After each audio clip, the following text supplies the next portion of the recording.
जय हिंद दोस्तों, स्वागत है आप सभी का आपका अपने YouTube channel mission top science classes में।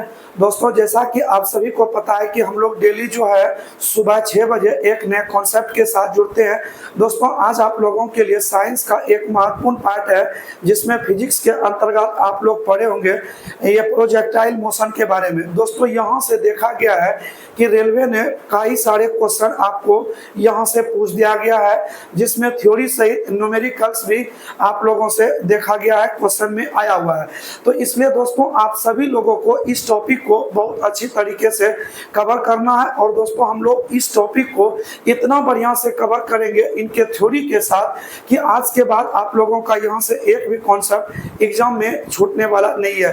तो इसलिए दोस्तों, आप लोग हमारे साथ शुरू से अंत तक अवश्य बने रहिएगा और हो सके तो कॉपी पेन लेकर के बैठिएगा। तो इससे बेहतर और क्या हो सकता है कि आप लोग इसको साथ साथ नोट डाउन करते चले जाएंगे। तो चलिए दोस्तों, देखते हैं आज के टॉपिक में क्या हम लोग खास सीखने वाले हैं और देखते हैं सबसे पहले कि इससे हमें किन किन एग्जामों में इनसे क्वेश्चन पूछा जाता है, उनके बारे में बात कर लेते हैं। देखिए दोस्तों, सबसे पहले हम बात करें कि यह फिजिक्स का एक टॉपिक है जो कि प्रोजेक्टाइल मोशन को बताता है। तो ये जो प्रोजेक्टाइल मोशन है इसे हम लोग हिंदी में प्रक्षेप्य गति कहते हैं, ठीक है। और यहाँ हम आपको बेसिक से लेकर के एडवांस तक सारे चीजों को बताएंगे इस अध्याय में। जहां आपको ये रेलवे में जो हो किसी भी डिपार्टमेंट के लिए पढ़ते हैं तो रेलवे के सभी डिपार्टमेंट में साइंस सबसे महत्वपूर्ण होता है।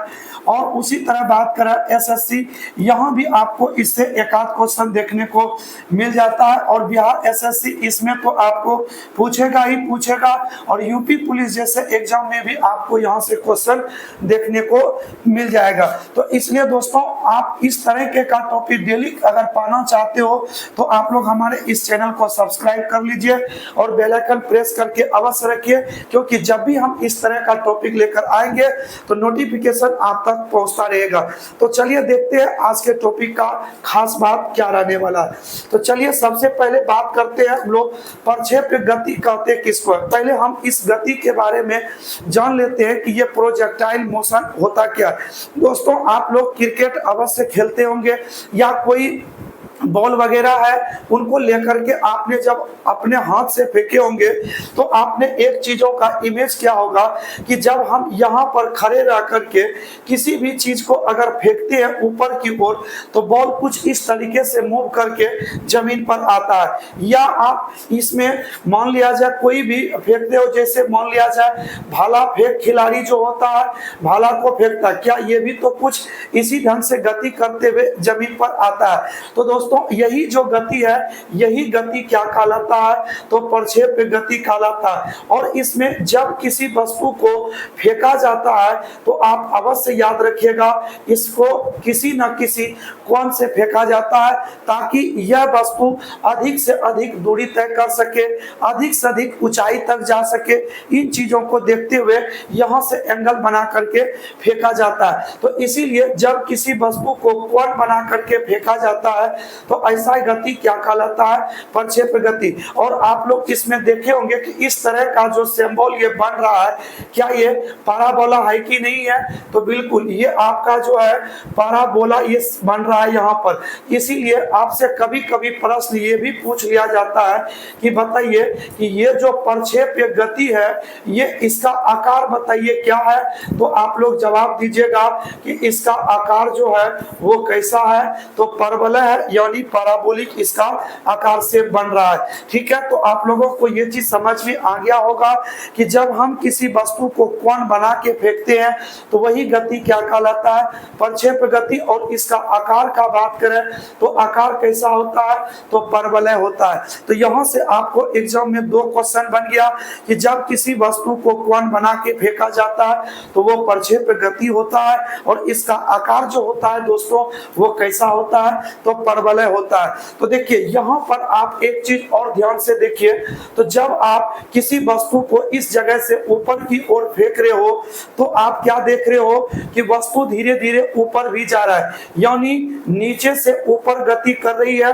तो इस गति को हम लोग क्या बोलेंगे, तो ऊर्ध्वाधर गति बोलेंगे, क्योंकि जब वस्तु को आप फेंकते हो तो ये नीचे से ऊपर गया, तो इस गति को हम क्या बोल दिए, ऊर्ध्वाधर गति। साथ साथ देखिए क्या यही वस्तु ऊपर जाके फिर क्या यहाँ पर आती है, तो वस्तु को फेंके यहाँ से चली आई यहाँ पर, तो इस गति को हम लोग क्या बोलते हैं, तो इस गति को कहते हैं हम लोग क्षैतिज गति।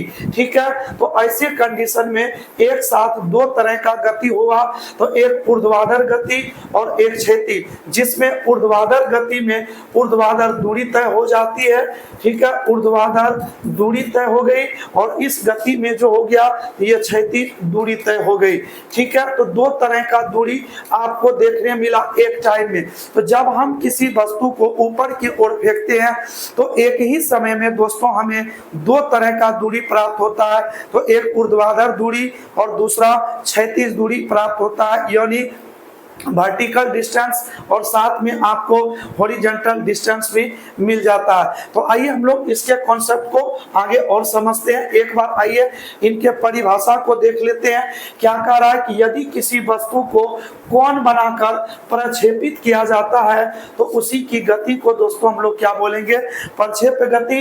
इस लाइन को आप लोग स्क्रीनशॉट ले लीजिए, क्योंकि इन्हीं चीजों को हम आपको अभी बताए हैं, तो इसको अच्छी तरीके से आप लोग कॉपी पर नोट कर लीजिए। आइए इसमें कह रहा है कि इस तरह का अगर गति होता है तो एक ही समय, यानी अभी हम आपको बताएं कि एक ही टाइम में दो प्रकार की गति मिलेगा, तो एक ऊर्ध्वाधर गति मिलेगा और दूसरा क्या मिलेगा, क्षैतिज गति। तो दोस्तों ऊर्ध्वाधर गति से क्या मिल गया, तो ऊर्ध्वाधर दूरी भी मिल गया आपको। ठीक है, ऊर्ध्वाधर दूरी और साथ साथ क्षैतिज से आपको क्या मिल गया, तो क्षैतिज दूरी भी यहाँ पर देखने को मिल गया। तो ये जो ऊर्ध्वाधर दूरी है, इस दूरी को देखिए हम लोग ऊंचाई के रूप में जानते हैं, तो इसको हम लोग क्या बोल देंगे, तो ऊंचाई। और इसे जो हम लोग क्षैतिज दूरी है इसे हम लोग कहते हैं क्या, तो क्षैतिज परास के नाम से जानते हैं। ठीक है, यानी ये आपका हो गया हॉरिजॉन्टल रेंज हो जाएगा, ये वर्टिकल हाइट हो जाएगा। इस चीज को हम लोग, यानी इस चीज को हम लोग क्या करेंगे, तो दोनों को एक साथ हम लोग कवर कर लेंगे कि कैसे ऊंचाई और क्षैतिज परास बना। इन बातों को हम लोग अच्छी तरीके से और देखते हैं आगे। आइए आप लोग एक बार इस आकृति पर नजर डालिए और देखिए यहाँ से आपको क्या क्या चीज मिलता है। ठीक है, इनको ध्यान से आप लोग समझने का प्रयास करिएगा और थ्योरी भी यहीं से आपको मिलेगा। यहाँ पर देखिए हमने क्या किया कि कोई एक वस्तु है, जिस वस्तु को हमने u मीटर पर सेकेंड के वेग से क्या किया, तो थीटा कोण से इसे प्रक्षेपित कर दिया। ठीक है, और यही वस्तु चलते हुए आगे की ओर इस रूप में गया और यहाँ जाके अधिकतम ऊंचाई, यानी जमीन से अधिकतम ऊंचाई पर यह पहुंच गया, जिसे हम लोग h मैक्सिमम भी बोल सकते हैं। और यहाँ पर आने के बाद अब वस्तु यहाँ से धीरे धीरे क्या होने लगा, तो नीचे जमीन की ओर गिरने लगा।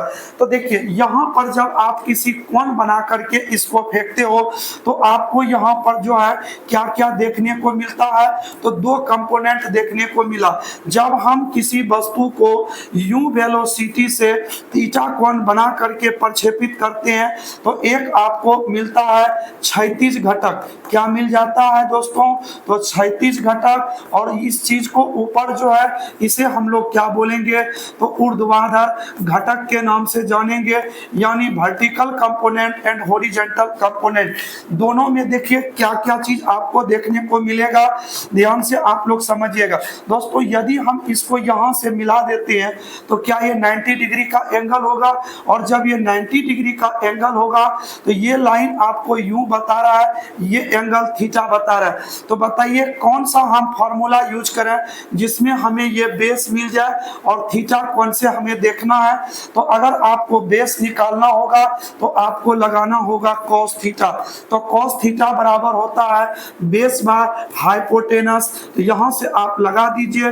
तो बेस आपका ये 36 परास हो जाएगा, ठीक है। यानी इसका कुछ नाम दे दीजिए, ए बी सी रख दीजिए, इसे डी रख दीजिए, ठीक है। तो आपको यहाँ पर बेस जो है वो ए बी मिल रहा है और हाइपोटेनस कर्ण जो है वो क्या है, ए सी। ये जो आपका निकलेगा ए बी बराबर, तो ये ए सी इंटू क्या हो जाएगा, तो दोस्तों ये हो जाएगा कॉस थीटा हो जाएगा। तो यहाँ से ए सी का वैल्यू देख लीजिए क्या दिया हुआ है, तो ये मिल गया क्या, तो यूं कॉस थीटा। यानी अगर हम 36 घटक की बात करें तो ये आपको मिल रहा है क्या, तो यूं कॉस थीटा। इसी तरीके से अगर आपको ये वाला साइड निकालना होगा तो आपको लगाना होगा कौन सा फॉर्मूला, तो साइन का। तो साइन थीटा बराबर होता है परपेंडिकुलर बाय क्या, तो ये होता है हाइपोटेनस। तो साइन थीटा इक्वल टू यहाँ पर जो है ये वाला साइड आपका क्या हो गया, तो बीसी जो कि ऊर्ध्वाधर घटक को बताएगा और कर्ण हो जाएगा क्या, तो AC। यहाँ से BC निकाल दीजिए, तो AC इंटू क्या मिल जाएगा, तो साइन थीटा। AC का मान आपका यूं है, तो ये मिल जाएगा क्या, तो यूं साइन थीटा। तो देखिए इस तरीके से दोस्तों आप लोग किसी कोण से फेंकने के बाद आपको दो तरह का कंपोनेंट मिला, एक 36 घटक के रूप में यू कॉस थीटा और ऊर्ध्वाधर घटक के रूप में क्या मिलता है, तो यूं साइन थीटा। ये दोनों चीज आप लोग याद रखिएगा। आइए इसे हम लोग प्रोजेक्टाइल मोशन में रख करके समझते हैं किसका मान बदलता है, किसका मान नहीं बदलता। चलिए ध्यान से समझिएगा इसको। देखिए हम लोग अगर बात करें कि यहाँ से हम लोग किसी एंगल बना करके फेंकेंगे कोई वस्तु को, ठीक है। किसी एंगल से क्या करना है, एक वस्तु को फेंक देना है। तो हम यहाँ से एक वस्तु है जिसे हम लोग फेंक रहे हैं थीटा एंगल बना करके, ठीक है। ये एंगल जो है हम क्या मान लिए, थीटा। तो यहाँ से देखिए आपने अभी तुरंत पढ़ा, ये जो हॉरिजॉन्टल दिख रहे हैं, ये वर्टिकल जो आपको दिख रहा है, ये कितना निकला है, तो यूं साइन थीटा। और ये क्या निकल के आया है, ये निकल के आया है क्या, तो यूं कॉस थीटा। देखिए एक समय ये वस्तु अपने मैक्सिमम हाइट तक पहुंचेगा, इसे हम लोग एच से डिनोट करेंगे। देखिए जब इस वस्तु को ऊपर की ओर प्रक्षेपित किया गया तो इस प्रकार से यहाँ पर पहुंचा। तो दोस्तों आपको एक चीज यहाँ अवश्य याद रख लेनी है कि इस बिंदु पर आकर जो आप देख रहे हो यू साइन थीटा, दोस्तों इसका वैल्यू क्या हो जाता है, 0। क्योंकि जब किसी वस्तु को ऊपर की ओर फेंकी जाती है तो जब वस्तु अधिकतम ऊंचाई पर पहुंचती है तो वहां वस्तु थोड़े समय के लिए रुकती है, जहां उसका इनिशियल वेलोसिटी 0 हो जाती है। तो इसीलिए यहाँ पर इसका वेग जो है वो क्या हो जाता है, तो 0 हो जाता है। तो देखिए जब शुरुआती से फेंका जाता है यहाँ पर तो धीरे धीरे इस समय वेग घटते जाता है, ठीक है। यहाँ से वेग क्या होता है, तो घटते जाता है, वेग क्या होता है, तो घटते जाता है। और एक समय इसका वेग क्या हो जाता है, तो 0 हो जाता है। और जब यही वस्तु नीचे की ओर गिरने लगता है तो इनका वेग क्या होने लगता है, तो बढ़ने लगता है, ठीक है। इनको याद अवश्य रख लीजिएगा कि जैसे पृथ्वी से ऊपर की ओर जाता है तो इसको गुरुत्वाकर्षण बल खींचता है, जिसके वजह से वेग घटते जाता है और अधिकतम ऊंचाई पर इसका यू साइन थीटा वेग 0 हो जाती है। और जब ये जमीन की ओर गिरने लगती है तो इसका वेग क्या होने लगता है, तो बढ़ने लगता है। तो यानी आपसे क्वेश्चन कैसे पूछेगा कि जो ऊर्ध्वाधर घटक होते हैं उसका मान पहले घटता है, एक समय 0 होता है, उसके बाद वह बढ़ते चला जाता है। परंतु दोस्तों यहाँ जो आप देख रहे हो ये जो 36 घटक है यू कॉस थीटा, इसका मान कभी भी नहीं बदलता है, ये हमेशा एक समान ही रहता है, ठीक है। तो इन चीजों को आप लोग आसानी से कवर कर लिए हैं। चलिए तो हम लोग बढ़ते हैं आगे की ओर, आगे आप लोग ध्यान से समझिएगा। चलिए इसमें अब आप लोग देख लीजिए, पहले आपको इसमें पढ़ना क्या है, उन सारे थ्योरी को एक जगह हम करते हैं। देखिए जब हम किसी वस्तु को यहाँ से थीटा कोण बना करके फेंके तो यहाँ पर आपको क्या मिलेगा, तो यू मीटर पर सेकंड से फेंका, एंगल क्या है, थीटा। तो देखिए पहला काम दोस्तों याद रख लीजिए कि जब हम यहाँ से किसी वस्तु को फेंके तो मैक्सिमम हाइट h तक गया, तो दोस्तों यहाँ से यहाँ तक आने में जो समय लगता है वो t होता है, क्या होता है दोस्तों, t होता है। और जब यही वस्तु यहाँ से फिर नीचे गिर जाता है तो फिर यहाँ से यहाँ तक आने में भी समय कितना लगता है, t। तो आप ये कह सकते हो कि अधिकतम ऊंचाई तक जाने में लगा समय और वहां से पुनः नीचे आने में लगा समय दोनों क्या होता है, तो बराबर। तो अधिकतम ऊंचाई तक जाने में लगा समय t और यहां से नीचे आने में भी लगा समय t। तो इसका मतलब प्रक्षेप्य गति में जब एक बार पूरा हो जाता है तो इसको हम लोग कहते हैं टाइम ऑफ फ्लाइट। क्या बोलते हैं, टाइम ऑफ फ्लाइट के नाम से इसको हम लोग जानते हैं और इसको डिनोट करते हैं कैपिटल टी से। यानी यहां से फेंके हो पूरी तरीके से यहां तक आने में लगा समय कैपिटल टी होता है, अधिकतम ऊंचाई तक जाने में लगा समय टी होता है। कितनी अधिकतम ऊंचाई गई इसे आर से डिनोट करेंगे और इसका क्षैतिज परास क्या है उसे हम लोग किससे डिनोट करेंगे, तो आर से डिनोट करेंगे। यानी इस वस्तु को